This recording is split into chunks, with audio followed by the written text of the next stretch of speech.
এই দিবসের তিথি উপলক্ষে আমরা শ্রীমদ্ ভাগবত গীতার দুটি শ্লোক, তারপর হরিদাস ঠাকুরের নির্যাস কথা আমরা আস্বাদন করব। ক্ষেত্র ক্ষেত্রজ্ঞ বিভাগ যোগ 13 নম্বর অধ্যায় শ্রীমদ্ ভাগবত গীতা।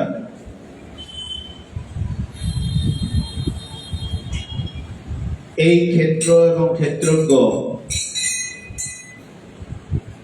ক্ষেত্র হচ্ছে আমাদের শরীর, আর এই শরীরটাকে যিনি জানেন তিনি হচ্ছেন ক্ষেত্রজ্ঞ। তার মানে হচ্ছে প্রকৃতি এবং পুরুষ। এই যে জ্ঞান, এই জ্ঞানটা এই অধ্যায়ে দেওয়া হয়েছে, এবং এই জ্ঞানটা যদি আমাদের হয় তাহলে আমাদের স্বরূপ সম্পর্কে আমরা জানতে পারবো, যে প্রকৃতপক্ষে এই প্রকৃতির সঙ্গে আমরা কিভাবে নিজেকে জড়িয়ে ফেলেছি।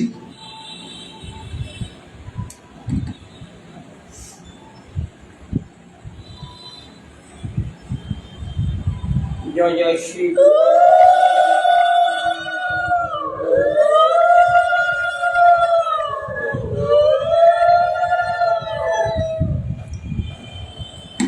ক্ষেত্র এবং ক্ষেত্রজ্ঞ এই তত্ত্ব কথা, এই জ্ঞান যদি আমরা জানতে পারি, তাহলে প্রকৃতপক্ষে এই প্রকৃতির সঙ্গে যে আমরা কিভাবে জড়িয়ে পড়েছি এটা আমাদের জ্ঞান হবে। আর তখনই জ্ঞান হলে আমরা এই প্রকৃতির সঙ্গে সম্পর্ক আমরা ছিন্ন করতে পারবো। আর যখনই প্রকৃতির সঙ্গে আমাদের সম্পর্ক ছিন্ন হবে তখনই আমরা মুক্ত। এই যে আমরা এত বলি না, আমরা আমাদের কল্যাণ চাই, আমরা মুক্তি চাই, ইত্যাদি ইত্যাদি যে কথাগুলো আমরা বলি, তো কল্যাণ মানে হচ্ছে আমাদের আত্যন্তিক কল্যাণের কথাটার মানে হলো যে এই প্রকৃতি জগৎ থেকে আমাদের আসক্তিটা ত্যাগ হচ্ছেই আত্যন্তিক কল্যাণ। তার মানে প্রকৃতির উপরে যে আকর্ষণ আমাদের রয়েছে, মমতা রয়েছে, ঐকান্তিক ভাব রয়েছে, মান্যতা আমরা যেভাবে প্রকৃতিকে আমরা দিয়েছি, এটা যে এই দেওয়াটা যে আমাদের ভুল, এই তত্ত্বজ্ঞানের মাধ্যমে যখন আমরা জানতে পারবো তখন আমরা নিজের স্বরূপে অধিষ্ঠান হব। আমাদের স্বরূপটা কি? এটা হচ্ছে জ্ঞান। এটা আমাদের স্বরূপটা কি? জীবের স্বরূপ হয় কৃষ্ণ নিত্য দাস। আমরা ভগবানেরই সেবায় নিয়োজিত হওয়া হচ্ছে আমাদের একমাত্র লক্ষ্য। সংসারের সেবায় নিয়োজিত হওয়া আমাদের লক্ষ্য নয়। এক প্রকৃতি আর একটা ভগবান, মাঝখানে আমরা আছি। তারপরে মায়া আর ভগবান, আর মাঝখানে হচ্ছে আমরা জীব, ততস্থা শক্তি ভগবানের। তো আমরা যখনই শুনুন ভালো করে, মন দিয়ে শুনবেন, আমরা যখনই এই প্রকৃতির সঙ্গে সম্পর্কটা যখন বুঝতে পারবো যে প্রকৃতিটা হচ্ছে অনিত্য, ক্ষণভঙ্গুর, পরিবর্তনশীল, তখন প্রকৃতপক্ষে প্রকৃতির মধ্যে যে আমরা সম্পর্ক স্থাপন করেছি, তাহলে সেটাও এই সম্পর্কটা ক্ষণভঙ্গুর, ক্ষণস্থায়ী, চিরস্থায়ী নয়। আমরা একটা প্রকৃতির জগতেও দেখি যে আমাদের মধ্যে যে সম্পর্কটা হয়েছে, কার সাথে? ছেলের সাথে, মেয়ের সাথে, স্বামীর সাথে, স্ত্রীর সাথে, বাবার সাথে, মায়ের সাথে, ধনের সাথে, জনের সাথে, এই যে সম্পর্কগুলো আমরা স্থাপন করে রেখেছি, এই সম্পর্কটা আমাদের থাকবে না কোনোদিন। থাকবে কি? যদি প্রকৃতপক্ষে আমাদের এদের সাথে সম্পর্কই থাকতো, তাহলে মৃত্যুর পর এরা সবাই আমার সাথে যেত, কিন্তু এরা কিন্তু আমার সাথে প্রকৃত যাচ্ছে না, তাহলে সম্বন্ধটা ঠিক নয়। প্রকৃত সম্বন্ধ থাকলে এরাও আমার সাথে যেত, যখন যাচ্ছে না তাহলে এদের সাথে প্রকৃত সম্বন্ধ নেই। তাহলে এদের সাথে প্রকৃত সম্বন্ধ কি না? আমার শরীরের সাথে এদের সম্পর্ক আছে, আমার সাথে কোনো সম্পর্ক নেই। এটা বুঝতে হবে। তাহলে শরীর এবং আমি, এই দুটো হচ্ছে আলাদা। আমার সাথে কোনো সম্পর্ক নেই, মানে আমি যে আছি এই আমির সঙ্গে এই সংসার যে শরীরটার সঙ্গে সবারই যাদের সম্পর্ক, এদের সাথে কিন্তু প্রকৃতপক্ষে কোনো সম্পর্ক নেই। আমি আত্মার কোনো সম্পর্ক নেই। যদি থাকতো তাহলে ডেড বডি যখন পড়ে থাকে তখন তো এটা বলাই যায় যে লোকটা মারা গেছে। কেন? লোকটাকে দেখতে পাচ্ছি। ওই যে না, আমরা দেখতে পাচ্ছি ওটা বডিটা আছে, তাহলে মারা গেল কেন? ওই যে ওর ভিতরে যে আত্মা ছিল, চেতন তত্ত্ব, ওইটা শরীর থেকে বেরিয়ে গেছে। তাহলে এই চেতন তত্ত্বটাই হচ্ছে আমি। তাহলে চেতন তত্ত্ব যদি শরীরের মধ্যে না থাকে, তাহলে এই শরীরটা হচ্ছে জড় পদার্থ, এগুলো কাজ করে না। চোখও কাজ করে না, নাক কাজ করে না, শরীরের মধ্যে কোনো স্পর্শ জ্ঞান নাই, কোনো ইন্দ্রিয় কাজ করে না। চেতন তত্ত্ব থাকলে এটা কাজ করে। তাহলে চেতন তত্ত্বটা শরীরের মধ্যে বাসা বেঁধেছিল। প্রকৃত সম্পর্ক এই সংসারের সাথে চেতন বস্তুর নাই। এই তত্ত্ব জ্ঞানটা যদি হয়ে যায়, তাহলে কি হবে? সংসারের প্রতি আসক্তিটা আমাদের কমবে। যেটা আমরা ভ্রান্ত ধরনের মধ্যে চলছি। এই জ্ঞানটা যখন হয়ে যাবে, তখনই কি হবে? সংসারের প্রতি আসক্তি কমলে কি হবে? সংসারের প্রতি আসক্তি করলে ভগবানের প্রতি আসক্তি বাড়বে। এই জ্ঞানটা কিভাবে লাভ হবে? শ্রদ্ধাবান লভতে জ্ঞানম, যিনি শ্রদ্ধার সঙ্গে কোন তত্ত্বজ্ঞানের কাছে তত্ত্ববস্তু কৃষ্ণ কৃষ্ণ ভক্তি প্রেম রূপ নাম সংকীর্তন সর্ব আনন্দ স্বরূপ, এই তত্ত্ববস্তু তদ্বুদ্ধি প্রাণী পাতেন পরিকৃষ্ণ সেবায়া উপদেক্ষান্তি তে জ্ঞান তত্ত্বদর্শিনাম। এইটা আপনি পাবেন কোথায়? তত্ত্বদর্শী কোন গুরুর কাছে বা জ্ঞানীর কাছে বা ভক্তজনের কাছে আপনি এটা পাবেন, এই জ্ঞান। 18 নম্বর শ্লোকে বললেন, অর্জুন তোমাকে যে এই যে ক্ষেত্রজ্ঞের যে বিষয়টা বলছি, তাতে কি যেন ইতি ক্ষেত্রম তথা জ্ঞানম জ্ঞেয়ঞ্চ ভক্তং সমাসত মদ্ভক্ত এতদি জ্ঞেয় মদ্ভক্তয় প্রপদ্যতে।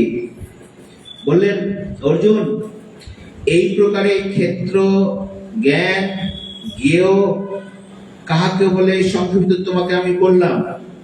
এই ক্ষেত্র শরীর, এবং শরীর সম্পর্কে যে জানে, এবং আমাদের জানার বস্তুটা কি? একমাত্র ভগবান। সে সম্পর্কে আমি তোমাকে এর আগে এই 17 নম্বর শ্লোক পর্যন্ত বললাম।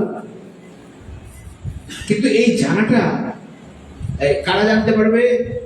বলছে, আমার ভক্ত ইহা জানিয়া আমার ভাব স্বরূপ বুঝিতে পারেন বা আমার দিব্য প্রকৃতি লাভ করে। হ্যাঁ, কিরকম?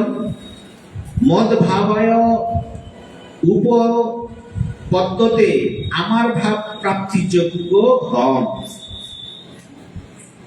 এই মদ ভাবায় উপপদ্যতে আমার ভাব প্রাপ্তি হন। এই আমার ভাব কথাটার মানেটা কি? না, যদি জানতে পারে যে আমি প্রকৃতি নই, আমি আত্মা। আত্মা তাহলে কোথা থেকে আসলো? পরমাত্মা থেকে। তাহলে একমাত্র সম্বন্ধ হচ্ছে আমাদের পরমাত্মার সঙ্গে, প্রকৃতির সঙ্গে সম্পর্ক নাই। এটা একটা ভ্রান্ত মোহ যাকে বলা, এটা হচ্ছে অজ্ঞানতা। জ্ঞান হলেই তখন কি হয়? অজ্ঞানতা দূর হয়ে যায়, আর আমরা ভগবানের সঙ্গে প্রকৃতপক্ষে সম্পর্ক আমাদের স্থাপন হয়। তো বলছে, এটা কারা অনুভব করে? মানে ভক্তরা এটা জানতে পারে। ভক্তরা জানলে কি হয়? তোর ভক্ত বলতে কিরকম? ভক্ত বল কি তারা কি জ্ঞানী? বলছে হ্যাঁ, ভক্তরাও জ্ঞানী, ভক্তরাও এই জ্ঞান পেতে পারে। কারণ এই ভক্তরাও যখন নিজেকে আত্মসমর্পণ করে দেয় ভগবানের কাছে, তাহলে ভগবানের কাছে আত্মসমর্পণ করে দিলেই কিন্তু ভগবানের কৃপায়, ভক্তের কৃপায়, এটা কৃপা সাপেক্ষ, তো তখন এই জ্ঞানটা লাভ হয়ে যায়। ভক্তির জোরে জ্ঞান এক রাস্তা। দ্বিতীয় রাস্তা কি? যদি কোনো তত্ত্বদর্শী, আপনি লেখাপড়া ভালো জানেন, শাস্ত্রীয় আপনি অধ্যয়ন করতে জানেন ইত্যাদি, এগুলো যদি আপনি পড়েও সবকিছু উপলব্ধি না করেন, এরকম তত্ত্বদর্শী কোনো জ্ঞানীর কাছে গিয়েও কিন্তু এই তত্ত্বগুলো আপনি পেতে পারেন। তার কাছে গিয়েও কিন্তু আপনি পেতে পারেন। দুটো রাস্তায় আছে, হয় পড়াশোনা করে। তো পড়াশোনা করে সব জ্ঞান কিন্তু আমরা পাই না। কিরকম পাই না? দেখুন, গীতা তো আমাদের ঘরে ঘরেই আছে, সবারই ঘরে আছে, কিন্তু আমরা সেই জ্ঞানটা কি পাই? পাই না কিন্তু। তাহলে কি রকম? এই গীতার জ্ঞান এই গীতাটা যত অধ্যয়ন করবেন তত জ্ঞান বর্ধিত হবে। এবং এই গীতাটা যখন কোনো জ্ঞানীর কাছে আপনি শুনবেন বা ভক্তের কাছে যখন আস্বাদন করবেন, তখন যেটা আপনি মনে করেছেন, আপনি যেটা যে তত্ত্বজ্ঞানকে আপনি পেয়েছেন, ওটা আরো বর্ধিত হবে, বলিষ্ঠ হবে। আর যদি মনে করেন আমি নিজে নিজেই পড়বো, আর নিজে নিজেই জ্ঞান, কিন্তু পড়বেন, কিছু আত্মোপলব্ধি হবে আপনার, কিন্তু সম্পূর্ণভাবে পাওয়া খুব মুশকিল আছে। হ্যাঁ, এই জন্য গুরুর কাছে গিয়ে, বা ওই তত্ত্বজ্ঞানী মানে গুরুর কাছে গিয়ে এটা জ্ঞানটা, গীতা শুনতে হয়। কারণ দেখুন, আমরা কি জড়িয়ে জগতে আমরা যদি লেখাপড়ায় শিখি, ছেলেকে কি করি? স্কুলে ভর্তি করি। স্কুলে ভর্তি করা মানে কি? গুরুর সান্নিধ্যে, মাস্টারমশাইয়ের সান্নিধ্যে ভর্তি করে দিলাম। কারণ ওইখানে ইতিহাসের জন্য আলাদা শিক্ষক আছে, ভূগোলের জন্য আলাদা, অঙ্কের জন্য আলাদা, ইংরেজির জন্য আলাদা। তাদের সান্নিধ্যে করে আমার ছেলেটা ভালো জ্ঞান লাভ করে। তো ওই বইগুলো তো বাড়িতে, বইয়ের দোকানে তো পাওয়া যায়। তো ছেলেকে বলে ওটাতে বাড়িতে যদি অধ্যয়ন করে, তো সেই জ্ঞান হবে কি? তার কিছুটা হয়তো পড়ে হবে, কিন্তু প্রকৃতপক্ষে জ্ঞান কিন্তু তার হবে না। ওই গুরুর সান্নিধ্যে কিন্তু যেতে হবে। তাহলে এই গুরুর সান্নিধ্যে গেলেই এই জ্ঞানগুলো পাবে। তাহলে ভক্তি যদি হয় আপনার মধ্যে, তাহলে ভক্তির কৃপাতে, ভক্তি রানীর কৃপাতে আপনি কি পাবেন? গুরুর সান্নিধ্য পাবেন, সাধু সঙ্গ পাবেন, হরিবাসন পাবেন। ওইখানে গিয়ে কিন্তু আপনি এই ব্যাসপীঠ পাবেন, ওইখানে গিয়ে এই জ্ঞান লাভটা আপনার হবে। তাহলে আরো আপনি কি হবেন? বলিষ্ঠ হবে, আপনার ভজন সাধনে আপনি এগিয়ে যেতে পারবেন। তো বলছেন, আমার ভক্তরা এটা জেনে আমার ভাব বুঝিতে পারে। এই আমার ভাব মানে কি জানেন? আমার ভাব হচ্ছে ব্রহ্ম ভাব।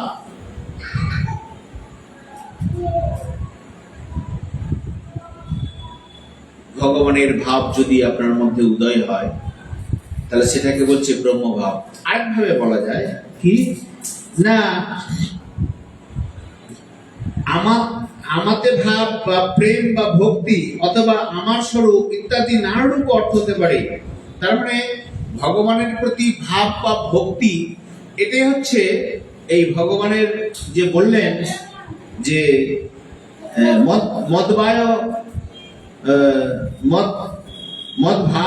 ভাবয় উপপদ্মতে আমার ভাব প্রাপ্তি হয়। এই আমার ভাব কথাটার মানে হচ্ছে ভক্তি ভাব প্রাপ্ত হয়, প্রেম ভগবানের প্রতি হয়, বা ব্রহ্মভাব। এই বিভিন্ন ভাবে এটা ব্যাখ্যা করা হয়েছে ইত্যাদি। তাহলে বলছে এই ব্রহ্মতত্ত্ব ভক্তি দ্বারা লভ্য।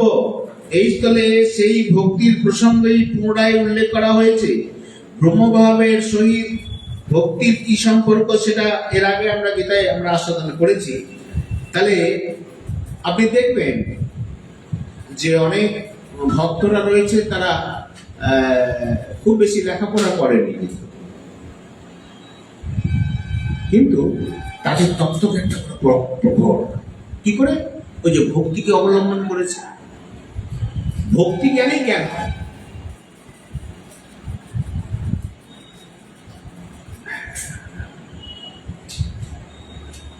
রামকৃষ্ণ পরমহংসদেব কয় ক্লাস পড়াশোনা করেছিলেন? শঙ্করাচার্য যারা ছিলেন তারা কয় ক্লাস পড়েছিলেন? মহাপ্রভু এখানে যে লীলা বিলাস করলেন, মহাপ্রভু কোন পিএইচডি ডিগ্রি করেছিল? তাহলে ভক্তিভাব অবলম্বন করেই সেই জ্ঞানগুলো তারা কিন্তু পেলেন, তত্ত্বকথাগুলো পেলেন। রামকৃষ্ণ পরমহংসদেবের তত্ত্বকথাগুলি এখন রিসার্চ হয়।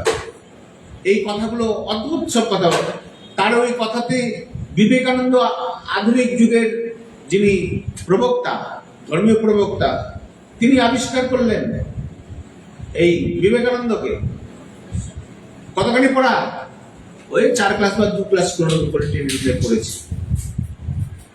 এটা কি করে সম্ভব হলো? ভক্তির দ্বারা, জ্ঞানের প্রতীক দ্বারা। তবু ভগবান বলছেন যে এটা আমার ভক্তরা লাভ করে, ভক্তির মাধ্যমে এটা হয়। এর পরের শ্লোকে বলছেন প্রকৃতি পুরুষের বিবেক এবং পুনর্জন্ম নিবৃত্তি করা হয়েছে। এই প্রকৃতি পুরুষের জ্ঞানটা যখনই হয়, তার মানে ওটাকে বলে আত্মজ্ঞান। আমি কে? আমি প্রকৃতি নয়। তাহলে আমি কে? সর্বত ভগবানের। এই যে জ্ঞানটা হয়ে গেল, যখনই এই জ্ঞানটা হলো, তখনই প্রকৃতির সঙ্গে সম্পর্ক, আসক্তি আপনার কমলো, তাহলে আপনি মুক্ত। তাহলে প্রকৃতির সঙ্গে মানে ধন জনের সঙ্গে এই সম্বন্ধ জ্ঞানটার বৈরাগ্য হলেই আমরা মুক্ত, মানে আসক্তি ত্যাগ করলেই মুক্ত। আসক্তি দ্বারাই আমরা কি বন্ধন হয়ে আছি সংসারের মধ্যে। সংসারের মধ্যে বন্ধন হয়ে আছে ফলে আমাদের কি পরিণামটা দাঁড়াচ্ছে? পুনরূপী জননম পুনরূপী পুনরম পুনরূপী জননী জঠরে স্বয়ং। আবার জন্ম, আবার মৃত্যু। কারণ আমি যে প্রকৃতির সঙ্গে সম্পর্ক স্থাপন করে নিয়েছি, মৃত্যুর পর আবার প্রকৃতিতে আসতে হচ্ছে। যদি সম্পর্কটা আমি ত্যাগ করে দিলাম ভাবের দ্বারা, এই সম্পর্ক ত্যাগটা কিন্তু ভাবের দ্বারাই হবে। সংসার প্রকৃতির সঙ্গে সম্পর্ক ত্যাগ মানে ছেলে মেয়ের সাথে সম্পর্ক ত্যাগ, কথাটা মানে এই নয় যে আমি সংসার ছেড়ে কোথাও চলে গেলাম।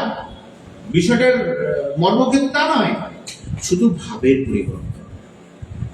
এরা আমার কেউ নয়। ভগবান আমাকে এখানে পাঠিয়েছেন নিমিত্ত মাত্র কর্ম করার জন্য। আমি পিতা হিসেবে এসেছি, আমার পিতা হিসেবে যা কর্তব্য আমি করে যাব, কার প্রতি কোনো আশা আমি রাখবো না। আমি মুক্ত। এই আশা রাখাটাই হচ্ছে কি বদ্ধ। আশাটা ত্যাগ করে দেন, আপনি মুক্ত। অতএব সংসারের থেকেই মুক্ত হওয়া যায় শুধু ভাবের দ্বারা। এই জ্ঞানের উপদেশ, ভক্তির দ্বারা যখন এই জ্ঞানটা পাবেন, জ্ঞানের দ্বারা এখানে মুক্তি পাওয়া যায়। তো বলছেন 19 নম্বর শ্লোকে, এবার শুনুন, অদ্ভুত কথা বলা হয়েছে। হ্যাঁ, বলছেন যে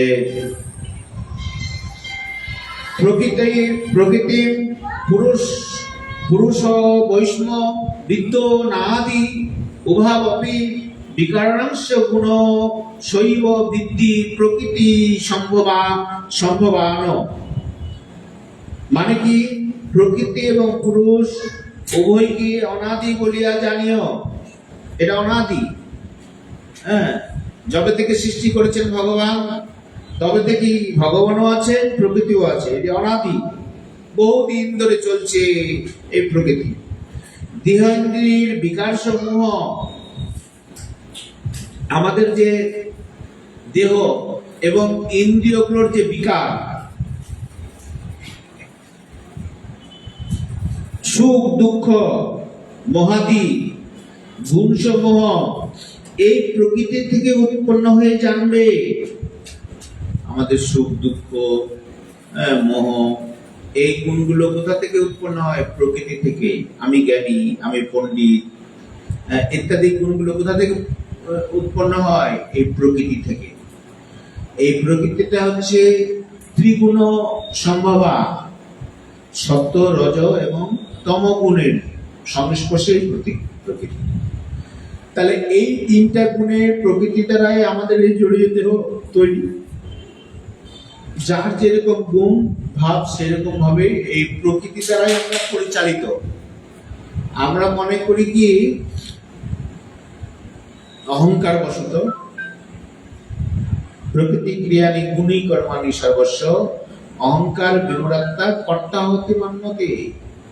প্রকৃতি সবকিছু কর্ম করছে আর আমরা মনে করি কি আমরা করছি। এই জন্য একটা ভজনে বলছে, হ্যাঁ, সব কর্ম করতে হো তুম নন্দলালা, আর নাম হতা হয় মেরা। তুমি সব কর্ম করছো, অথচ নাম হচ্ছে কি এই অমুকে করলো। আমাদের করার কোনো ক্ষমতা নেই, কিন্তু তিনি সবকিছু করেন। প্রকৃতি দ্বারাই কর্ম হয়। কি করে? শুনুন, একটা মানুষ কোন একটা ভালো, আপনার দুই ছেলে ধরুন, একটা ছেলে খুব ভালো আর একটা ছেলে মন্দ, তো ছেলে দুটো তো আপনারই, তো একটা ভালো হলে একটা খারাপ হলো কেন? আপনি তো দুটোকেই ভালো করতে পারতেন, হ্যাঁ? আপনি তো পারলেন না করতে। দুটো ছেলে কি তো ডাক্তার, ইঞ্জিনিয়ার বা ভালো পিএইচডি বা আইএস অফিসার বা এরকম বহুরকম করতে পারতেন? করতে তো পারলেন না। কারণ কি না, প্রকৃতির গুণটা এক একজনের মধ্যে এক এক রকম আছে, ফলে তাদের ক্যারেক্টারটাও এক এক রকম। এটা প্রকৃতির গুণের জন্য এটা হয়। আপনি চেষ্টা করলেও কিন্তু পারবেন না তাকে। যেটা ডাক্তার হওয়ার সে ডাক্তারই হবে, আর যে না পড়াও না পড়াই হবে, ও ও ওই রকমই হবে।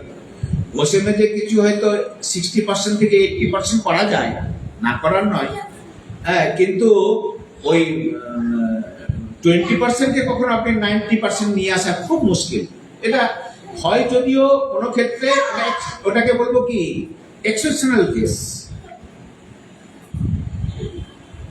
তো এক্সেপশনাল কেস তো আমরা ধরবো না। সাধারণত এক একজনের মধ্যে এক এক রকম গুণ থাকে। তো এখানে 19 নম্বরটা শুনুন, প্রকৃতি ও পুরুষ উভয়ই অনাদি বলে জানবে। হ্যাঁ, আর কি গুণসমূহ সত্যতম রজ তিনটি গুণের পরিণাম সুখ দুঃখ। এই তিনটি গুণের পরিণাম কি হয়? সুখ দুঃখ মোহ। গুণ বলতে রূপ রসাদি ইন্দ্রিয় বিষয় বোঝায়। পূর্বে বেদান্ত অনুসারে ক্ষেত্র ক্ষেত্রজ্ঞের বিচার হইয়াছে, ওহাই আবার সংখ্যা দৃষ্টে এই বলেছে। সংখ্যা মতে পুরুষ প্রকৃতি অভয় অনাদি স্বতন্ত্র মূল তত্ত্ব, কিন্তু বেদান্তি বলেন যে প্রকৃতি স্বতন্ত্র নয়, ইহা পরমেশ্বর হইতে উৎপন্ন, পরমেশ্বরী শক্তি, ইহার হেতু অনাদি। গীতায় ইহাদিকে পড়া এবং অপরা প্রকৃতি নামে দিয়েছে। গীতার মধ্যে এই কথা বলা হয়েছে। গীতার মধ্যে সমস্ত তত্ত্বগুলোর সমন্বয় করা হয়েছে এই গীতার মধ্যে। তো বললেন যে প্রকৃতি এবং পুরুষ উভয়কে অনাদি বলে জানবে। কিরকম শুনে রাখুন। বলছেন যে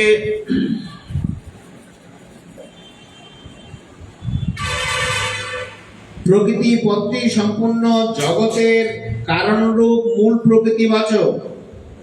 হ্যাঁ, এই প্রকৃতিটি, তো এই প্রকৃতিটা কেমন? কারণরূপ মূল প্রকৃতিবাচক। 7টি প্রকৃতির বিকৃতি কিরকম? পঞ্চমহাভূত, অহংকার এবং মহাতত্ত্ব, এবং 16টি বিকৃতি। পঞ্চমহাভূত, অহংকার আর মহাতত্ত্ব। পঞ্চমহাভূত খ্যাতি অপ তেজ মরুদ্গম। হ্যাঁ, এই 5টা হচ্ছে পঞ্চমহাভূত, আর অহংকার আর মহাতত্ত্ব এই 7টি হলো। আর 16টি বিকৃতি, দেশ, 10 হচ্ছে ইন্দ্রিয় মন, আর 5টি হচ্ছে বিষয়। এইগুলি সবই প্রকৃতির কার্য। প্রকৃতি এসবের মূল কারণ। তার মানে আমাদের পঞ্চমহাভৌতিক দেহ, তার মধ্যে অহংকার এবং মহাতত্ত্ব, আর 16টি বিকৃতি হচ্ছে কি যে আমাদের ইন্দ্রিয়, চক্ষু কর্ণ নাসিকা ত্বক জিহ্বা, এবং তাদের যে রূপ রস গন্ধ, 10টি ইন্দ্রিয়, এবং মন, এবং 5টি বিষয়, রূপ রস গন্ধ মন। এইগুলি প্রকৃতির কার্য। প্রকৃতি এসবের হচ্ছে মূল কারণ। এই প্রকৃতির এটা হচ্ছে মূল কারণ। এই পুরুষম কথাটা এখানে বলা হলো কেন? এই স্থানে ক্ষেত্রজ্ঞবাচক, ক্ষেত্রজ্ঞবাচক, যা এই অধ্যায়ের প্রথম সন্ধ্যে ক্ষেত্রের আগে বলা হয়েছে। প্রকৃতি এবং পুরুষ উভয়কে অনাদি বলার অর্থ হলো যে পরমাত্মার অংশ হিসেবে যেমন এই পুরুষ জীবাত্মা অনাদি, তেমনি এই প্রকৃতিও হচ্ছে অনাদি। আপনার জন্মগ্রহণ করার আগেও তো বহুদিন থেকে প্রকৃতি আছে, তাই না? আমরা জন্মগ্রহণ করেছি, তার আমরা চলে যাওয়ার পরেও এটা থাকবে, ফলে এটা অনাদি। উভয়ই অনাদিত্বের কোনো পার্থক্য নেই। তার মানে এই যে ভগবান, হ্যাঁ, ইনি অনাদি আর আমিও অনাদি, এই উভয়ের স্বরূপের পার্থক্য আছে। প্রকৃতি গুণাদি সম্পন্ন, আর পুরুষ হচ্ছে সর্বগুণ রহিত। এই দুটোর মধ্যে আমি এবং প্রকৃতি প্রকৃতি মানে কি হচ্ছে এই পঞ্চমহাভৌতিক শরীর, সত্যতম রজ তিনটা গুণ, চক্ষু কর্ণ নাসিকা ত্বক জিহ্বা যত ইন্দ্রিয়গুলো আছে সব মিলিত প্রকৃতি। তাহলে প্রকৃতিটা হচ্ছে কি গুণসম্পন্ন, এর মধ্যে গুণ রয়েছে। গুণ বলতে এর এক কার্য, যে কার্য করার ক্ষমতা আছে এদের, হ্যাঁ, এগুলো বলছে গুণসম্পন্ন। আর পুরুষ সর্বতভাবে গুণরহিত, পুরুষ মানে আমি, এর মধ্যে কোনো গুণ কাজ করে না, মানে প্রকৃতির গুণ এর মধ্যে কোনো ক্রিয়া করে না, এ গুণরহিত। যদি করত তাহলে প্রকৃতি কি হয়, পরিবর্তনশীল, তাহলে আমিও তো পরিবর্তন হয়ে যেতাম। আমি কি পরিবর্তন হচ্ছি? বলছেন না। তাহলে আমি গুণরহিত, তাহলে শরীরটা পরিবর্তন হচ্ছে। যেমন আমি বালক ছিলাম, কে ছিল? আমি বালক ছিলাম, এবার আমি কি হলাম, যুবক হলাম, আমি থাকলাম। তাহলে বালক কে ছিল? শরীরটা। যুবক কে হলো? এই শরীরটা। আমি বার্ধক্য হলাম, তো বার্ধক্য কে হলো? শরীরটা। কিন্তু ওই আমি থাকলো, কিন্তু আমিটার কোনো পরিবর্তন হলো না। তাই আমি গুণরহিত, প্রকৃতির গুণ রহিত। এই বুঝবেন কথাগুলো। প্রকৃতিতে বিকার হয়, পুরুষের বিকার হয় না। প্রকৃতি জগতের কারণ হয়ে ওঠে পুরুষ, কারণেরই কারণ। প্রকৃতি জগতের কারণ, আর পুরুষ কারণেরই কারণ। প্রকৃতিকে কার্য এবং কারণ ভাব থাকে, পুরুষ কার্য কারণ ভাব রহিত ইত্যাদি। তাহলে এইভাবে হ্যাঁ এই প্রকৃতিকে নির্ণয় করা হয়েছে। আর কি বলছেন, যে এখানে যে তত্ত্ব কথাটা বলা হলো, যে বিকারাশ্চ গুণশ্চৈব বৃদ্ধি প্রকৃতি সম্ভাবনা। এই যে ইচ্ছা, এই কথাটার মানে কি, যে প্রকৃতি হইতে এই জাত, হ্যাঁ, কি বিকার, এই গুণগুলো হচ্ছে প্রকৃতিজাত, প্রকৃতি থেকে। ইচ্ছা, দেশ, সুখ দুঃখ, সংঘাত, চেতনা, ধৃতি, এই সাতটি বিকারকে এবং সত্য রজ তম, এই তিনটি গুণ প্রকৃতি থেকে উৎপন্ন বলে জানো।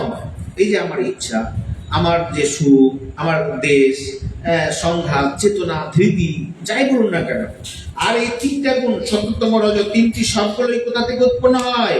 এই প্রকৃতি থেকে। এর তাৎপর্য হলো যে পুরুষের মধ্যে বিকার এবং গুণ নেই, কেবলমাত্র প্রকৃতির মধ্যেই রয়েছে ইত্যাদি।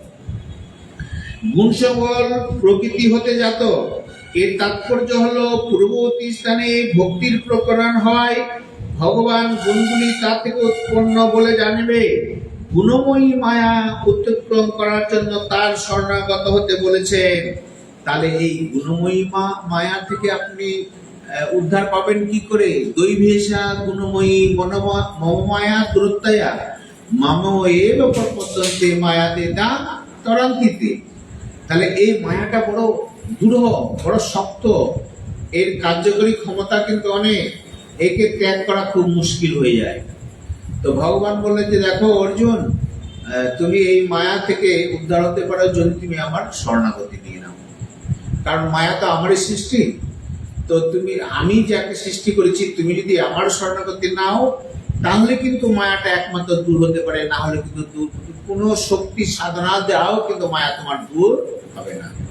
এই মায়ার কার্য বহু গভীর পর্যন্ত থাকে, একে তুমি পরাস্ত করতে পারবে না। পরাস্ত করার রাস্তা কি না? আমার শরণাগতি যদি নাও, তাহলে মায়া চলে যাবে। কেন? কৃষ্ণ সূর্য সম, মায়া অন্ধকার, যাহা কৃষ্ণ তাহে মায়ার নাহি অধিকার। যেখানে কৃষ্ণ আছেন সেখানে মায়ের কোনো অধিকার নেই। হ্যাঁ, মায়া হচ্ছে অন্ধকার স্বরূপ। এই জন্য তার শরণাগতি নিলে কি হয়? সেখানে মায়া প্রবেশ করতে পারে। যাহা কৃষ্ণ তাহা নাই মায়ার অধিকার। কিন্তু এখানে জ্ঞানের প্রকারণ হয়, গুণগুলি প্রকৃতি থেকে উৎপন্ন বলে জানিবে। অতএব সাধক গুণের সঙ্গে নিজের সম্পর্ক না মেনে গুণগুলি হতে মুক্ত পেতে পারেন, তাহলে এই সম্পর্ক যদি আমি না মানি, মান্যতা যদি না দিই, তাহলে গুণগুলো থেকে আমরা কি মুক্ত হতে পারবো? প্রকৃতির গুণগুলোকে যদি আমরা মান্যতা না দিই, তার মানে মান্যতা মানে কি? আসক্তি করা। প্রকৃতির সঙ্গে সম্পর্কটা আমাদের মান্যতা ছাড়া আর কিছু আছে কি? মেনে নেওয়া ছাড়া কিছু আছে কি? প্রকৃতির সঙ্গে আমাদেরকে কেউ কোনো দড়ি দিয়ে বেঁধে দিয়েছে কি? না তো না। আপনার ছেলের সাথে আপনার মায়ের সম্পর্ক, এটাকে কোনো দড়ি দিয়ে বেঁধে দিয়েছে আপনাদের মা ছেলের সম্পর্কটা? বলছে না, দড়ি দিতে পারতেন না। তাহলে কিসের টানে আপনি আপনার ছেলেটাকে বেঁধে রেখেছেন? আপনি আপন করে রেখেছেন কিসের টানে? মান্যতা, এছাড়া তো কিছু নাই। আপনি ধনটা যে রেখেছেন, ধন এখন কয়েক কোটি টাকার মানুষ মালিক আপনি, আপনার কাছে ওই কোটি টাকা আছে কি? বলছে নাই। কোথায় রেখেছেন? তো ব্যাংকে।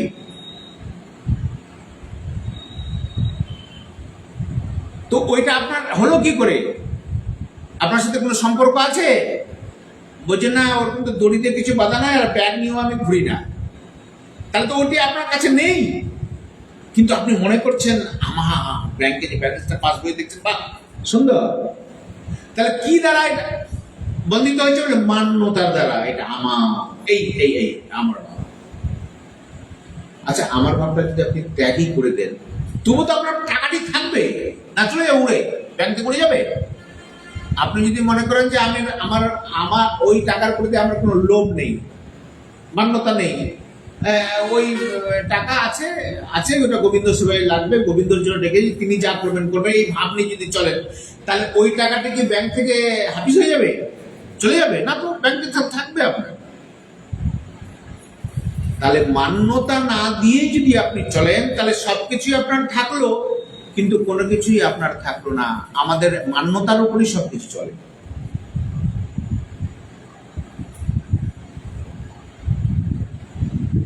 ব্যাংকের মধ্যে ক্যাশিয়ার তো কোটি কোটি টাকা গুনে, ও কি ওই টাকাটার উপরে মান্যতা দেয় যে এটা আমার টাকা? কখনোই দেয় না। ও মান্যতা কোনটা দেয়? যেটা ও বেতন পায় তার উপরে মান্যতা, যে এটা আমার। কিন্তু কোটি কোটি টাকা হাতে গুনার পরেও ওটা মান্যতা দেয় না, এটা আমার। কাজ তো ঠিক মতোই করে।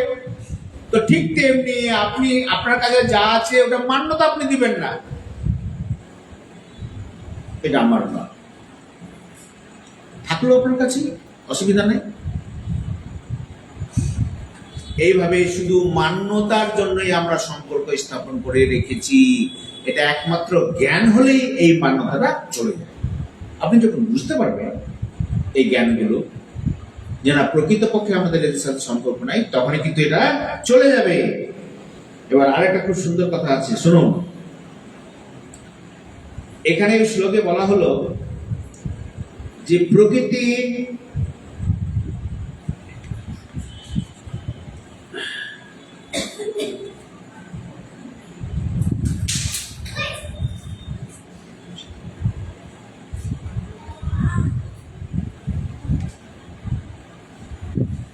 কার্য কারণ কর্তৃত্ব হেতু প্রকৃত উচ্চতে। এই যে আকাশ, শুনুন, এই প্রকৃতি, আকাশ, বায়ু, অগ্নি, মাটি, জল, পঞ্চমহাভূত এবং তাদের যে তন্ময়াত্র, শব্দ, স্পর্শ, রূপ, রস, গন্ধ, এই 10টি মহাভূত, এই 10টি নাম হচ্ছে কি কার্য। এটাকে বলা হয় কি কার্য। এদের দ্বারাই কি হয়? কার্য হয়, কাজ হয়।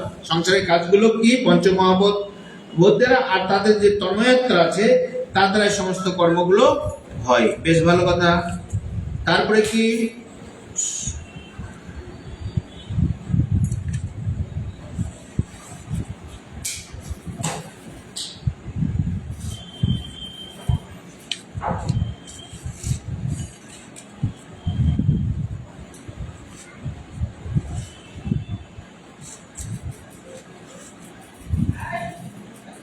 এটা হচ্ছে কার্য। তাহলে আর করণ কোনটা? কার্যকরণ বলছে মন, বুদ্ধি, অহংকার, এগুলো হচ্ছে করণ।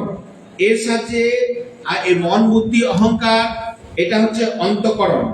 হ্যাঁ, এইভাবে এই করণের সাহায্যে আমরা এই সমস্ত কার্যগুলো করে থাকি। তাহলে বলছে যে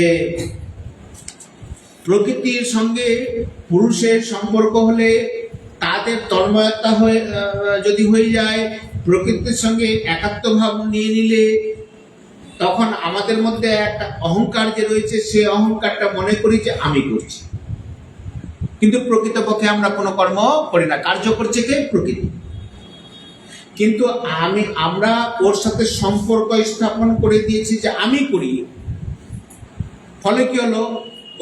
ওই কার্যের গুণগুলো আমার উপরে আরোপিত হয়ে গেল। আমি যদি মনে করি যে না, এটা প্রকৃতি কার্য করছে, আমি নিঃসঙ্গ, তাহলে কিন্তু কাজ হয়ে যায়। কিন্তু সেটা আমরা করি না, অহংকার বশত আমরা করি কি, তাকেই কার্য বলে নিয়েছি। চক্ষু, কর্ণ, নাসিকা, ত্বক, জিহ্বা, পদ, উপস্থ, উজ্জ, মন, বুদ্ধি, অহংকার, এই ত্রয়োদশ বাহ্যকরণ এবং অন্তঃকরণ, এর নাম হচ্ছে করণ। একটা হচ্ছে বাহ্যকরণ আর একটা হচ্ছে অন্তঃকরণ। বাহ্যকরণ কোনগুলো? চক্ষু, কর্ণ, নাসিকা, ত্বক, জিহ্বা, হস্ত, পদ, উপস্থ, উজ্জ, এটা হচ্ছে বাহ্যকরণ। আর অন্তঃকরণ আমরা বলি না, অন্তঃকরণ কোনগুলা? মন, বুদ্ধি আর অহংকার। এই সবগুলোকে মিলে বলা হয় করণ। এই সবগুলো দ্বারা যে ক্রিয়া সম্পাদিত হয়, প্রকৃতি হলো তার উৎপত্তির কারণ এবং হেতু, এবং এই সবগুলো দিয়ে যে ক্রিয়া সাধিত হয় কোথায়? প্রকৃতির মধ্যে, তা উৎপত্তির কারণ। যা উৎপন্ন হয় তাকে বলা হয় কার্য। তার প্রকৃতির মধ্যে কি হয়? কার্য করা হয়। প্রকৃতি কার্য করে কার দ্বারা? এই করণের দ্বারা। আর যার দ্বারা কার্য সিদ্ধি হয় তাকে বলা হয় করণ। হ্যাঁ, আমরা হস্ত, পদ, উপস্থ এই যে কর্মগুলো করি, এদের দ্বারাই এগুলোকে বলা হয় করণ। হ্যাঁ, এই কার্য সিদ্ধি হয়, এগুলো হচ্ছে কার্য। যে সমস্ত ক্রিয়া হচ্ছে এর মধ্যে কার্য কার দ্বারা হয়? এগুলোর দ্বারা। চক্ষু, কর্ণ, নাসিকা, ত্বক, জিহ্বা, পদ, উপস্থ, গুজ্জ, মন, বুদ্ধি, অহংকার, এগুলো হচ্ছে করণ। মানে এর দ্বারাই কার্যগুলো সম্পাদিত হয়। কথাটা বুঝা গেল তো? এগুলোর দিয়ে আমরা কার্যটা করি, তাহলে এগুলোকে বলা হয় করণ। কিন্তু ক্রিয়া করার যত প্রকার হাতিয়ার বা সাধন আছে সেগুলিকে করণ বলা হয়। এই করণ হচ্ছে 3 প্রকার। কিরকম? তাহলে যত রকম ক্রিয়া করা হয়, কর্ম করা হয়, এই কর্মগুলোকে 3 ভাগে ভাগ করা আছে। একটা হচ্ছে কর্মেন্দ্রিয়, একটা হচ্ছে জ্ঞান ইন্দ্রিয়, আর একটা হচ্ছে মন, বুদ্ধি, অহংকার। এই 3 ভাগে ভাগ করা আছে। তাহলে কর্মেন্দ্রিয় কোনগুলো? এই যে কর্মেন্দ্রিয় হচ্ছে কোনটা? বলছে চক্ষু, কর্ণ, নাসিকা, ত্বক, জিহ্বা, হস্ত, পদ, উপস্থ, গুজ্জ। আর জ্ঞানেন্দ্রিয় চক্ষু, কর্ণ, নাসিকা, ত্বক, জিহ্বা, এই যে জ্ঞানেন্দ্রিয়। এইভাবে। আর মন, বুদ্ধি, অহংকার, আমাদের মন। হ্যাঁ, মনকে নিয়ন্ত্রণ করে কে? বুদ্ধি। আর এই বুদ্ধির কাছে আমাদের অহংকারটা লিখেছে, আমি ভাবটা তার মধ্যেই লুকিয়ে থাকে, এটাকে বলা অহংকার। এই বুঝবেন, খুব সিম্পল আকারে বোঝার চেষ্টা করবেন। কর্মেন্দ্রিয়, জ্ঞানেন্দ্রিয়কে, এই কর্মেন্দ্রিয় এবং জ্ঞানেন্দ্রিয়গুলোকে বহিঃকরণ বলা হয়, আর মন, বুদ্ধি, অহংকারকে অন্তঃকরণ বলা হয়।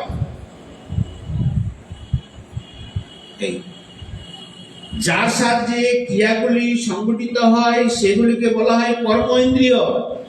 যার সাহায্যে এই ক্রিয়াগুলো হয় তাকে বলা হয় কর্মেন্দ্রিয়। যেমন হাত, পা, চক্ষু, ইত্যাদি, এগুলোকে বলা হয় কি? কর্মেন্দ্রিয়। কর্মেন্দ্রিয়। আর কর্মেন্দ্রিয় জ্ঞানেন্দ্রিয়ের উপর যার শাসন হয়, এবং কর্মেন্দ্রিয় জ্ঞানেন্দ্রিয়গুলোকে যারা পরিচালনা করে তাদেরকে কি বলে? তারা করণ, অন্তঃকরণ। তো কর্মেন্দ্রিয় জ্ঞানেন্দ্রিয় কারা শাসন করে? যে মন, বুদ্ধি আর অহংকার। আমাদের পঞ্চেন্দ্রিয় চক্ষু, কর্ণ, নাসিকা, ত্বক, জিহ্বা, এটাকে কে নিয়ন্ত্রণ করে? আমাদের মন।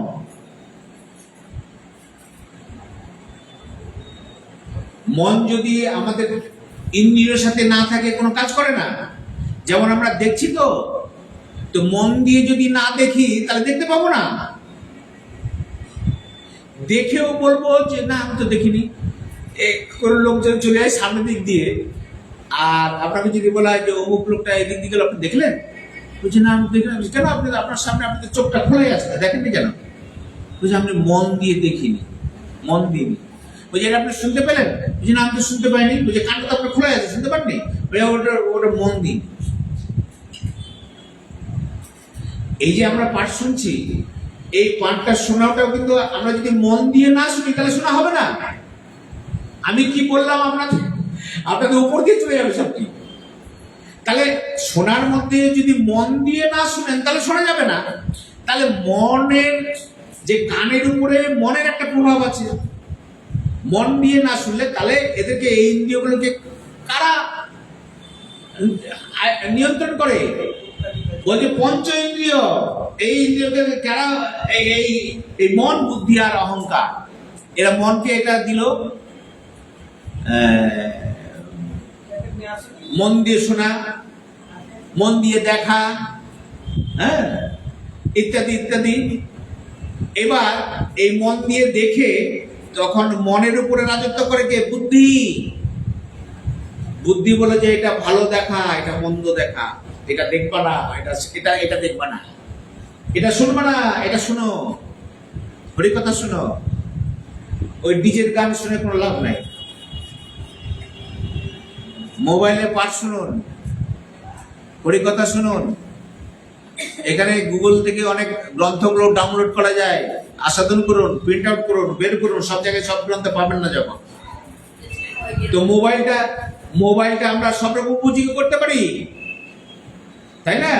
তো ব্যবহারটা আমাদের বুদ্ধি দিয়ে, যে এই মোবাইলটা বুদ্ধি দিয়েই মনকে আমরা নিয়ন্ত্রণ করব। আর এরা কর্মের দ্বারা এই যে টিপ টিপ করছি না, ওইখানে গিয়ে মন তখন বলবে তুমি এটা করো। উল্টা পাল্টা জিনিস দেখা না, ঠাকুরের জিনিস শোনা। বড় বড় পাঠকের আপনি এখানে মোবাইলের এত উপযোগী কল্পনা করা যায় না। যে সমস্ত শ্রদ্ধেয় পাঠকগুলোকে আমরা কোনোদিন পাবো না সাক্ষাৎ ভাবে, বড় দুর্লভ, তাদের পাঠগুলো আপনি অন্তত শুনতে পারবেন বাড়িতে বসে বসে। এই কত উপযোগী এই জিনিস, শিক্ষার্থীদের কাছে কত উপযোগী। আমরা তো এখন সরকারের মাধ্যমে স্টুডেন্টকে মোবাইল দেওয়া হচ্ছে কি কারণ না, শিক্ষামূলক জিনিসগুলো সেখান থেকে যেন পায়। কিন্তু এর ব্যবহারও খারাপ দিকে আছে। তো বুদ্ধি অ্যাপ্লাই করে দেখতে হবে যে কোনটা ভালো কোনটা মন্দ, সেই দিকে এগোতে হবে। তাহলে ইন্দ্রিয়গুলোর মধ্যে আমাদের কার প্রভাব? হ্যাঁ, মনের উপরে কার প্রভাব? বুদ্ধি। হ্যাঁ, এই বুদ্ধি। তাৎপর্য হলো এই কর্মেন্দ্রের উপর জ্ঞানেন্দ্রের শাসন থাকে, জ্ঞানেন্দ্র থাকে মনের শাসন, মনের উপরে থাকে বুদ্ধির শাসন, আর বুদ্ধির উপরে থাকে অহংকারের শাসন। আমি করছি, ভালোটা কে করছে? আমি করছি, মন্দটা আমি করছি, এই অহংকার। তুমি কিছুই করো না, এটাকে বলা হয় অহংকার। আমি করছি, তোমার করার কি ক্ষমতা আছে? ভগবানের কৃপা।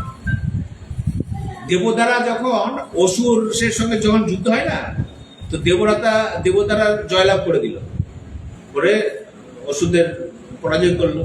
তো ওদের মধ্যে একটা অহংকার হলো যে আমরা আগুনের দেবতা, কেউ বলছে আমি বায়ু দেবতা ইত্যাদি, আমাদের অনেক শক্তি। তো ভগবান অগ্নি দেবতাকে বলছে যে ঠিক আছে, তোমার যখন এত শক্তি, তো এই একটা দিলাম, এই খড় দিলাম, তুমি তো গোটা অগ্নি দেবতা তো গোটা ব্রহ্মাণ্ডকেও জ্বালিয়ে পুড়িয়ে ছাপ করে দিতে পারে, তো তোমাকে আমি এই খড়টা দিলাম, তুমি যদি জ্বালাও। তো অগ্নি দেবতা ভাবছে এটা আবার কোনো কথা, দেখি আমি তো নিমেষেই জ্বালিয়ে দেবো। ও আর জ্বালাতে পারে, বায়ু বলে উড়াও, তো ও আর উড়াতে পারে, ওই বুদ্ধি তোমার শেষ। ভগবানের কৃপা যদি না হয় তাহলে কোনো কিছুই সম্ভব নয়। আমরা আমাদের মধ্যে যে শক্তিমান থেকে এসছে বলেই আমরা শক্তিমান মনে করি আমরা, কিন্তু আমাদের প্রকৃত পক্ষে কোনো শক্তি। আমরা বলি না এই ব্যবসা না করলে কি ভগবান আমাকে খাওয়াবে, এই হাল না বাইলে যে জমিতে উৎপন্ন না করলে ভগবান আমাকে ইয়ে করবে, করে দিবে। তো আচ্ছা, ভগবান যদি না করতে দেয়, তো আপনি যে ব্যবসা করতে যাচ্ছেন, চাকরি করতে যাচ্ছেন, তো ভগবান যদি জীবনী শক্তিটাই না দেয়, তা আপনি চাকরি করতে যাবেন কি করে? কোথায় গেল আপনার চাকরি যাওয়া? ব্যবসা করবেন কি করে, হেঁটে যাবেন কি করে, আপনার জীবনী শক্তি ভগবানই আপনার শরীর থেকে বেরিয়ে গেল, করেন যদি কর্ম পারবেন? বুঝলেন না? তাতে এত অহংকার কেন? চেতন তত্ত্ব, চেতন শক্তি আমাদের শরীরের মধ্যে বলে আছে, আমরা কর্ম। কটা বাজে দেখো তো, কটা বাজে দেখো তো, দেখো তো কটা বাজে। যাই হোক, বেশ। হ্যাঁ, মনের উপরে বুদ্ধির অহংকার হয়। মন বুদ্ধি অহংকার বিরুদ্ধে কর্মবন্ধে কাজ করে না। জ্ঞানেন্দ্রিয়ের মন সম্পর্কে তখন বিষয় ইত্যাদি এইরকম। আচ্ছা, আর একটা হচ্ছে কি, এই অহংকারই আমাদের পতনের মূল। আমি ভাবটা ত্যাগ করে দিলেই ব্যাস আমরা মুক্ত। প্রকৃতির কার্য বুদ্ধি মহতত্ত্ব, আর বুদ্ধির কার্য হলো অহংকার। বুদ্ধির কার্য হলো অহংকার, অহংবৃত্তি। অহংবৃত্তি বুদ্ধির কার্য হলেও এই বুদ্ধির সঙ্গে তাদাত্ম্য করে স্বয়ং বুদ্ধির মালিক হয়ে যায় তখন সে। এই অহংবৃত্তির সাহায্যে হওয়া ক্রিয়াগুলিকে গীতায় নানা প্রকার বলা হয়েছে। এই অহংবৃত্তিকে গীতার মধ্যে অনেক রকম ভাবে বলা হয়েছে। কিরকম? যেমন শুনুন, সব কর্মই প্রকৃতি দ্বারা সংগঠিত হয় অহংবৃত্তির মাধ্যমে। এখানে গীতায় বোঝানো হয়েছে বহু জায়গায়। কখনো বলা হয়েছে প্রকৃতি দ্বারা সংগঠিত হয়, প্রকৃতির গুণাদির সাথে সমস্ত সংগঠিত হয়, গুণী গুণতে আবর্তিত হচ্ছে, গুণাদি ব্যতীত অন্য কেউ কর্তা নয়, ইন্দ্রিয়াদি নিজের বিষয়ে প্রবৃত্ত হচ্ছে ইত্যাদি। তাৎপর্য হলো যে বাহ্যকরণ অন্তঃকরণের সাহায্যে যে সমস্ত ক্রিয়া অনুষ্ঠিত হয় তা সবই প্রকৃতি দ্বারা সম্পন্ন হয়। আমার ভাব ওখানে রাখা উচিত নয়। অনুকূল পরিস্থিতি হলে কি হয়? আমরা সুখী হই। অনুকূল পরিস্থিতি হলে সুখী হই, প্রতিকূল হলে আমরা দুঃখী হই। তাহলে সুখী কে হয় বলতে পারবেন? বলছে সুখী কে হয়? আমি হই। আমিটাকে আত্মা। দুঃখী কে হয়? আত্মা। শরীরটা কিন্তু সুখী দুঃখী, সুখ দুঃখ কিন্তু শরীরের মধ্যে নাই। সুখ দুঃখী আমার মধ্যে আছে, মানে আমির মধ্যে আছে। কেন? বলছে ওই যে আমি আমার শরীরটাকে একত্ব ভাগ করে নিয়েছি, ফলে অনুকূল পরিস্থিতি আসলে ওই দুঃখটা আমি ভোগ করি, প্রতিকূল অবস্থা আসলে ওই দুঃখটা আমি ভোগ করি, আর অনুকূল পরিস্থিতি আসলে সেই সুখটা আমি ভোগ করি। কিসের জন্য? তার সাথে আমি একাত্ম বোধ হয়ে গেছি, মান্যতাতে দিয়েছি। তাই যদি মান্যতা না দিই তাহলে সুখ দুঃখ আমি ভোক্তা হব কি? হব না। পাশের বাড়ির ছেলেটার সঙ্গে আপনার কোনো সম্পর্ক নাই, পাশের বাড়ির লোকটা মারা গেলেও আপনার কোনো দুঃখ কষ্ট কিছু নাই। কেন নাই? না, ওটা আপন ভাব আপনি ওকে আরোপিত করেননি, মান্যতা দেননি। সেই জন্য সেই সুখ দুঃখটা আপনার উপর কোনো প্রভাব পড়ে না। আপনার মধ্যে সুখ দুঃখ কোনটা প্রভাব পড়ে? যেটাকে আপনি মান্যতা দিয়েছেন, এটা আমার ছেলে, আমার স্বামী, আমার বাবা। বাবা মারা গেল, আমি দুঃখ পেলাম মান্যতার জন্য। অন্য বাবা মারা যাচ্ছে, দুঃখ পেয়েছেন? বলছেন না না, ওটা তো অন্যের বাবা, ওটা মান্যতা দেননি, ওটা দুঃখ পাননি। তাহলে মান্যতা দিয়েছেন বলে দুঃখ কষ্ট। তাহলে প্রকৃতির মধ্যে যে কার্যগুলো হচ্ছে তা এই মান্যতার বশীতে আমি সুখ এবং দুঃখের ভোক্তা। এই প্রকৃতিস্থ পুরুষ রূপে নিজে এক স্বতন্ত্র সত্তা সৃষ্টি করে, যাকে বলা হয় অহং। এই অহং জড় চেতন উভয়ই থাকে। সুখ দুঃখ রূপ বিকারগুলি জড় অংশে হয়, কিন্তু জড়ের সঙ্গে তদাত্ম্য প্রাপ্ত হওয়ার ফলে কি হচ্ছে যে পরিণাম জ্ঞাতা এই চেতনের উপর হয়। জড়ের সঙ্গে সম্পর্ক হওয়ায় সুখ দুঃখ রূপ বিকারগুলি চেতন নিজের মধ্যে মনে করে আমি সুখী, আমি দুঃখী। যেমন দোকানের লোকসান হলে দোকানদার কি বলে? আমার লোকসান হয়ে যাচ্ছে। দেহের তাপমাত্রা বৃদ্ধি হয়ে আমরা কি বলে? আমার জ্বর হয়েছে। স্বয়ং এর জ্বর হয় না। যদি হতো তাহলে কখনো তার দূর হতো না। আমার তাপমাত্রা বেড়ে গেছে। কার বেড়েছে? শরীরের তাপমাত্রা কমে গেল, জ্বর হয়েছিল, জ্বরটা কমে গেছে। তো যদি কমে যেত, পরিবর্তন হতো, তাহলে স্বয়ংয়ের মধ্যে যদি জ্বরটা হতো তাহলে কমতে পারতো না। কারণ আত্মার মধ্যে আত্মার কোনো পরিবর্তন হয় না। পরিবর্তন কার হয়? প্রকৃতির মধ্যে পরিবর্তন হয়, জড় জগতে পরিবর্তন হয়, আত্মার কোনো পরিবর্তন হয় না। যে কথাটা একটু আগে আমরা বললাম, সুখ দুঃখের প্রভাবে পড়ে চেতনের উপরে, তার থেকে সর্বদুঃখ থেকে এই সুখ দুঃখের প্রভাব পড়ে চেতনের উপর, কেননা একাত্মবোধ করে নিয়েছে এই চেতন, তাই সুখ দুঃখ থেকে মুক্তি চায়। তখন আমরা বলি কি, ঠাকুর আমাকে দুঃখে এইভাবে চলে যাচ্ছি, রোগ শোক, ভেলোর, কলকাতা, অ্যাপেলো, হ্যাঁ, এই করতে করতে আমি শেষ হয়ে গেলাম, নিঃস্ব হয়ে গেলাম, বড় দুঃখের মধ্যে রয়েছি, মুক্তি দাও প্রভু, মুক্তি দাও। তখন আমরা মুক্তি চাই। হ্যাঁ, সে যদি দুঃখ সুখ না পেত তাহলে এই মুক্তি লাভের ইচ্ছা হতো না। এই মুক্তি লাভে জড়বন্ধনের সম্বন্ধের জন্য হয়। এই মুক্তি লাভটা কেন না, এদের সঙ্গে সম্বন্ধ করেছি বলে আমরা এই দুঃখ কষ্ট করছি। সম্বন্ধ যখনই শেষ হবে আর আমাদের কোনো দুঃখ, এই জ্ঞান, এই হচ্ছে আপনার